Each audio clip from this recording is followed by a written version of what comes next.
এরকম বড় বড় দল দেখলে মনে হয় আরে কিচ্ছু নাই কোত্থেকে যে বেরোবে এটা হিসাব করে পাবেন না। এত ভয় কেন সরকারে যদি আওয়ামী লীগ কোথাও নাই থাকে?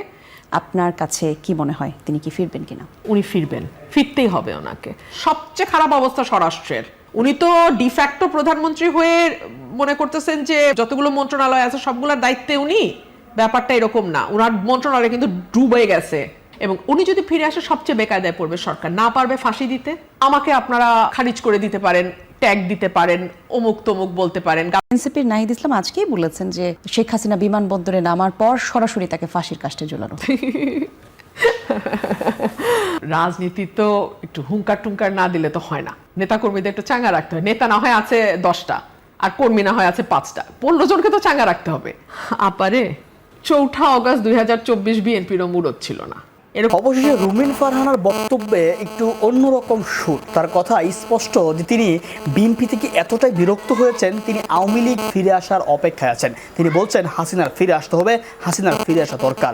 দর্শক, রুমিন ফারহানা কেন এই কথাগুলো বললেন? রুমিন ফারহানা কি গোপনে বা কোনোভাবে আওয়ামী লীগে যোগ দিয়েছেন, নাকি বিএনপি থেকে প্রতারিত হয়ে তিনি আওয়ামী লীগের টাকা খেয়ে এখন আওয়ামী লীগের উপর কাজ করবেন? দর্শক, আমরা আলোচনা করব, বিশ্লেষণ করব রুমিন ফারহানা কি ঠিক মন্তব্য করেছেন। আমরা সেই মন্তব্যগুলো একটু শুনে আসি। উনি তো ডিফ্যাক্টো প্রধানমন্ত্রী হয়ে মনে করতেছেন যে যতগুলো মন্ত্রণালয় আছে সবগুলোর দায়িত্বে উনি।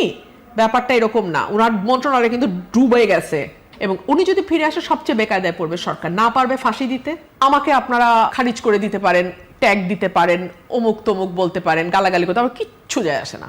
হাসিনার আমলে আমাকে বহুত গালি খাইতে হয়েছে, আমার কিচ্ছু যায় আসে না। আওয়ামী লীগকেও বলবো কান পাতেন, মানুষ কি বলে বোঝার চেষ্টা করেন।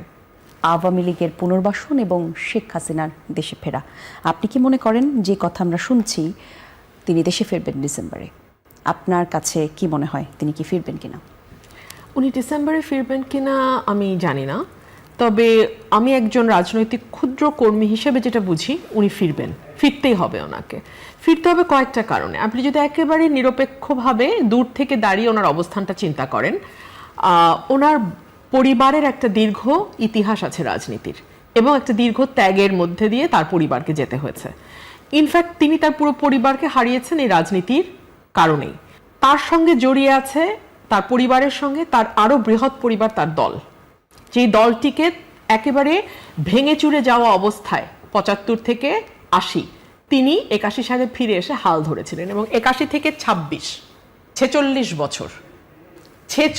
বছর উনি এই দলটার প্রধান হিসেবে মাঠে, রাজনীতির মাঠে, সংসদে, রাষ্ট্র ক্ষমতায় এবং বিরোধী দলে থেকে লড়াই করেছেন। সো এখন যদি উনি না আসেন, ওনার পরিবার তো কেবলমাত্র উনি এবং ওনার 2 সন্তান নন, ওনার পরিবার হচ্ছে আওয়ামী লীগের এই বিশাল পরিবার। সো এই কোটি কোটি নেতাকর্মী, সমর্থক, ভোটার, যারা ভোটার ধরেন নেতাকর্মী বাদ দিলেন, হ্যাঁ, সাধারণ মানুষ, তাদের কি হবে? 1, 2 হলো ওনার পরিবার এবং ওনার ব্যক্তির যে ত্যাগ এই রাজনীতির পেছনে, সেটা কোথায় যাবে? 3 হলো ওনার বয়স হচ্ছে, আল্লাহ না করুক ওনার স্বাভাবিক মৃত্যু যে কোনো দিন হতে পারে। বিদেশের মাটিতে যদি ওনার মৃত্যু হয়, that is the end of the story. মানে ওনার রাজনৈতিক জীবন, ওনার দলের ভবিষ্যৎ সবকিছুর উপরে that will be the last nail in the coffin. So আমার মনে হয় এগুলো আমি যেমন মানে দূর থেকে দেখে হিসাব করি একজন রাজনৈতিক কর্মী হিসেবে, আমি চিন্তা করেছি আসা না আসার মধ্যে ইয়েটা কি, উনিও নিশ্চয়ই করেন। আর উনি ফিরে আসলে সবচেয়ে বেকায়দায় কারা পড়বে আপনি বলেন তো? এটা আমি আরো 9 মাস আগে বলেছিলাম, সবচেয়ে বেকায়দায় পড়বে সরকার, সবচেয়ে বেকায়দায়। আজকে স্বরাষ্ট্রমন্ত্রী বলেছেন যে 5ই আগস্ট ঘিরে যে তৎপরতা আওয়ামী লীগ করতে চায় সেই মুরুদ আওয়ামী লীগের নেই। আপারে 4 অগস্ট 2024 বিএনপিরও মুরদ ছিল না। এরকম বড় বড় দল দেখলে মনে হয় আরে কিচ্ছু নাই কোত্থেকে যে বেরোবে এটা হিসাব করে পাবেন না। আপনি আমাকে বলেন না, এই আপনারাই আর আমরা তো একই জায়গায় বহু স্টক শো করেছি।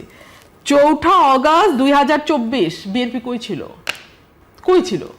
তো সুতরাং নাইটাই এগুলো বলা যায়। হাসিনাও বহু বলছে বিএনপি নাই, এগুলো বললে শান্তি লাগে, শান্তি পাওয়ার জন্য বলে, ওটা কোনো অসুবিধা নেই, পলিটিক্যাল রেটরিক। যদি নাই থাকে তাহলে আর শো ন্যারেজ দেখায় সব কর্মীকে ভিতরে রাখতে হয় কেন? তাহলে 5 জনের মিছিলে 500 জনের নামে মামলা হয় কেন? আমার এলাকায় যেই ছেলেটা হয়তো দল কোনোটাই করে না, হাসের ইলেকশন করেছে আমার সাথে, তার নামও আওয়ামী লীগের মধ্যে ঢুকায় দিয়ে মামলা দিতে হয়। এত ভয় কেন সরকারে যদি আওয়ামী লীগ কোথাও নাই থাকে? তো ওগুলোর জব আমি দিতে চাই না। আর স্বরাষ্ট্রমন্ত্রীর বরং ফোকাস করা উচিত ওনার নিজের মন্ত্রণালয়ের। সবচেয়ে খারাপ অবস্থা স্বরাষ্ট্রের। উনি তো ডিফ্যাক্টো প্রধানমন্ত্রী হয়ে মনে করতেছেন যে বাংলা মানে যতগুলো মন্ত্রণালয় আছে সবগুলোর দায়িত্বে উনি। ব্যাপারটা এরকম না, ওনার মন্ত্রণালয় কিন্তু ডুবে গেছে। He better focus on his own মন্ত্রণালয়। তো যাই হোক, আমি যেটা বলতেছিলাম যে ওনার এই সকল কিছুর হিসাব ওনার কাছেও নিশ্চিত আছে, এবং উনি যদি ফিরে আসে সবচেয়ে বেকায়দায় পড়বে সরকার। না পারবে ফাঁসি দিতে, না পারবে কারাগারে নিয়ে নিরাপদ অবস্থায় রাখতে। এই জায়গায় একটু আপনাকে কাটলাম, ফাঁসির কথা বললেন তো এনসিপির নাহিদ ইসলাম আজকেই বলেছেন যে শেখ হাসিনা বিমানবন্দরে নামার পর সরাসরি তাকে ফাঁসির কাস্টে ঝোলানো। শোনেন, রাজনীতি তো একটু হুঙ্কার টুঙ্কার না দিলে তো হয় না। নেতা কর্মীদের একটু চাঙ্গা রাখতে হয়। নেতা না হয় আছে 10টা আর কর্মী না হয় আছে 5টা, 15 জনকে তো চাঙ্গা রাখতে হবে। সেটা নিয়ে আমার কোনো বক্তব্য নাই। আমি সাধারণ মানুষের কথা শুনতে চাই, সাধারণ মানুষ কি বলে কি ভাবে। আপনারাও কান পাতেন, আমি পলিটিক্যাল পার্টি সবগুলোকে বলবো আপনারা কান পাতেন, আপনারা দেখেন সাধারণ মানুষ কি বলে। আমার কথা আপনাদের তিতা লাগবে, আমাকে আপনারা খারিজ করে দিতে পারেন, ট্যাগ দিতে পারেন, অমুক তমুক বলতে পারেন, গালাগালি করতে, আমার কিচ্ছু যায় আসে না।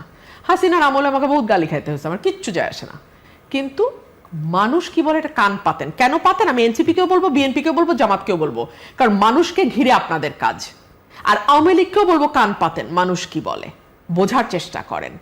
আপনারা যে যখন ক্ষমতায় থাকে সে কিন্তু মানুষের পালসটা বুঝতে পারে না বলেই 5ই অগস্টের মতো ঘটনা ঘটে। তো সে কারণে আমি বলবো প্রত্যেকটা রাজনৈতিক দলকেই মানুষ কি বলে শোনেন, গণপরিবহন ব্যবহার করেন, রাস্তায় হাঁটেন, দুটো মানুষের সাথে কথা বলেন।